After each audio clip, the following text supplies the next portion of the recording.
खूबसूरत शैतानी शीशा भाग नंबर 3। दोस्तों, आप हमारे चैनल पे नए हैं तो हमारे चैनल को सब्सक्राइब जरूर कर ले और ऑल बेल आइकन को जरूर दबा ले ताकि आपको नोटिफिकेशन मिलती रहे। सुनते रहिए हमारे साथ भाग नंबर 3 की कहानी। पीहू आज अपने घर के सामने वाले फ्लैट में जाती है जहां पर एक औरत दरवाज़ा खोलती है। बातों में पता चलता है कि उसको 2 बच्चे हैं और पति किसी बैंक में नौकरी करते हैं। अब पीहू को वो औरत बताती है कि बहुत समय से ये फ्लैट बंद ही पड़ा है। बहुत साल पहले यहाँ एक लड़की आती रहती थी, फिर अचानक से दिखना बंद हो गई। इससे ज़्यादा पीहू कुछ नहीं जान पाती है।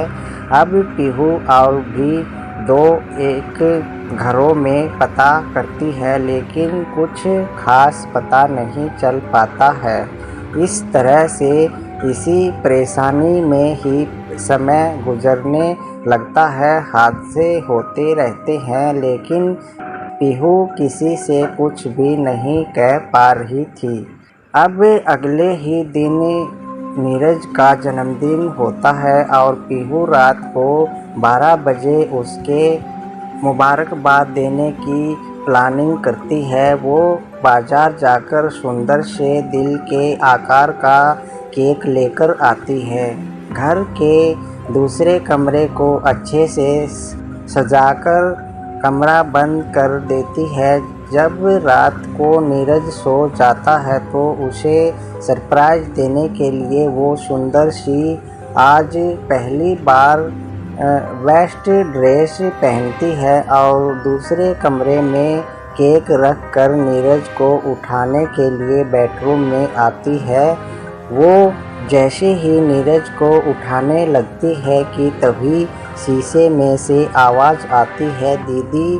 पीहू मुड़कर शीशे की ओर देखती है, लेकिन उसे कुछ दिखाई नहीं देता है। वो जैसे ही जाने लगती है फिर से आवाज़ आती है, दीदी। अब पीहू डर जाती है और धीरे उस शीशे के पास बैठ जाती है। वो जैसे ही शीशे की तरफ देखती है कि तभी उसे उस शीशे में एक लड़की का चेहरा दिखाई देता है। पहली बार आज पीहू छाया का चेहरा शीशे में देख पा रही थी। डर के मारे उसकी धड़कनें बढ़ गई थी और आवाज़ उसके अंदर ही घुट कर रह गई थी। पीहू एक शब्द भी नहीं बोल पाती है और बेहोश हो जाती है। सुबह पीहू की आँख खुलती है तो वो देखती है कि वो नीरज की बाहों में सो रही है और उसने गुलाबी रंग की खूबसूरत सी नाइटी पहनी हुई है। वो उठती है तो साथ ही नीरज उठ जाता है और उसके माथे पर किस करके कहता है, गुड मॉर्निंग पीहू। तुमने रात मुझे इतना अच्छा सरप्राइज दिया कि मैं बता नहीं सकता कि कितना खुश हूँ मैं। पीहू को कुछ समझ नहीं आ रहा था कि उसके साथ ये क्या हो रहा है। वो नीरज से कहती है, नीरज कैसा सरप्राइज, देखो अब बनो मत। इतना सुंदर केक, वो फूलों से सजा हुआ कमरा और इस नाइटी में तो तुम कहर ढा रही थी। रात नीरज उसे कहता है, जिसे सुनकर पीहू हैरान हो रही थी, क्योंकि पीहू ने तो वेस्ट ड्रेस पहनी थी, फिर ये नाइटी कहाँ से आ गई। अब वो अपनी नाइटी को देखते हुए बोलती है, नीरज ये नाइटी तुमने ही तो कल शाम को फ़ोन करके मंगवाई थी, कैसी लगी। मैंने जब शाम को तुम्हें दी तो उस समय तुमने कुछ नहीं कहा। मुझे लगा तुम्हें पसंद नहीं आई, मगर रात को जब तुमने मुझे उठाया और हम दोनों ने मिलकर मेरे जन्मदिन का केक काटा तो तुम इसे नाइटी में देखकर मैं तो बस देखता ही रह गया। पीहू को कुछ समझ नहीं आ रहा था कि उसके साथ क्या हो रहा है। वो सोचते थक जाती है और फिर नीरज से कहती है, आज मेरी तबीयत बहुत ज़्यादा ख़राब है, प्लीज़ एक कप चाय बना दो।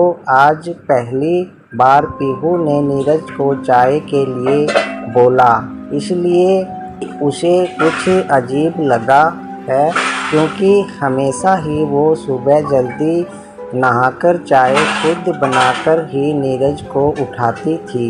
नीरज चाय बनाकर ले आता है और पीहू से परेशानी का कारण पूछता है। तब पीहू उससे कहती है, रात की कोई भी बात मुझे क्यों नहीं याद आ रही है?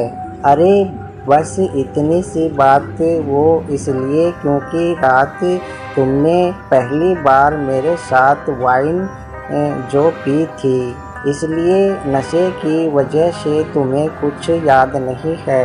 लेकिन आप तो जानते हैं कि मुझे ऐसी शराब जैसी चीज़ों को हाथ लगाना भी नहीं पसंद, फिर मैं कैसे पी गई? अब पीहू और भी ज़्यादा हैरान हो जाती है। अरे पीहू, क्या हुआ? जो भी इन बड़े शहरों में ये आम बात है। चलो अब चाय पियो और थोड़ा आराम करो, तभी तुम्हारी तबीयत ठीक होगी। अब दोनों खामोशी से चाय पीने लगते हैं। दोस्तों, ये भाग हुआ पूरा। आप हमारे चैनल पे नए हैं तो आप हमारे चैनल को सब्सक्राइब करना बिल्कुल भी मत भूलिएगा और बेल आइकन को ज़रूर प्रेस कर लीजिएगा ताकि आपको नोटिफिकेशन मिलती रहे।